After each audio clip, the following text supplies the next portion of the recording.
ఇమ్మాన్యుయల్ మాత్రం first time చాలా fake అనిపించినాడు, మామూలుగా కాదు. బర్నీ గారు లాస్ట్ నామినేట్ అయిన తర్వాత ఆయన ఫస్ట్ ఇమ్మాన్యుయల్ కి ఒకటే మాట చెప్పినాడు, ఈ వీక్ లో నేను ఎలిమినేట్ అయ్యే అవకాశాలు చాలా ఎక్కువగా ఉన్నాయి, పవర్ అస్రా ఒకవేళ వస్తే నా కోసం వాడు, ఎందుకంటే వైల్డ్ కార్డ్స్ గా వచ్చిన ప్రతి ఒక్కరు నీకు బంధాలు ఎక్కువైనాయి, నీ ఆట తగ్గిపోయిందని చెప్తున్నారు. నాగార్జున గారు కూడా నా ఆట తగ్గిపోయిందని చెప్తున్నారు, అండ్ ఈ విధంగా నేను ఉంటే ఎలిమినేట్ అయ్యే అవకాశాలు ఎక్కువ ఉంటాయని ఆయన చెప్తున్నారు. నన్ను నేను ప్రూవ్ చేసుకోవడానికి టైం పడుతుంది, ప్లీజ్ నువ్వు మాత్రం పవర్ అస్రా వస్తే నా కోసం వాడని ఇమ్మాన్యుయల్ కు చెప్పినాడు. ఇమ్మాన్యుయల్ ఆ డిస్కషన్ సంజన గారితో పెట్టినాడు.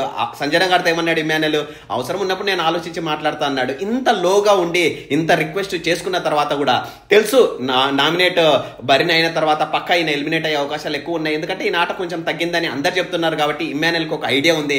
అంత అడిగి అంత రిక్వెస్ట్ చేసుకున్న తర్వాత కూడా ఇమ్మాన్యుయల్ రామును సెలెక్ట్ చేసుకున్నాడు. రాము 4 వారాల నుంచి మంచిగా ఆడుతున్నాడని ఆయననే చెప్పినాడు, కానీ బర్నీని సెలెక్ట్ చేసుకోలేదు. నిజంగా చాలా బాధ అనిపించింది. మీకు ఎవరు కరెక్ట్ అనిపించారు? నిజంగా బర్నీని చూసి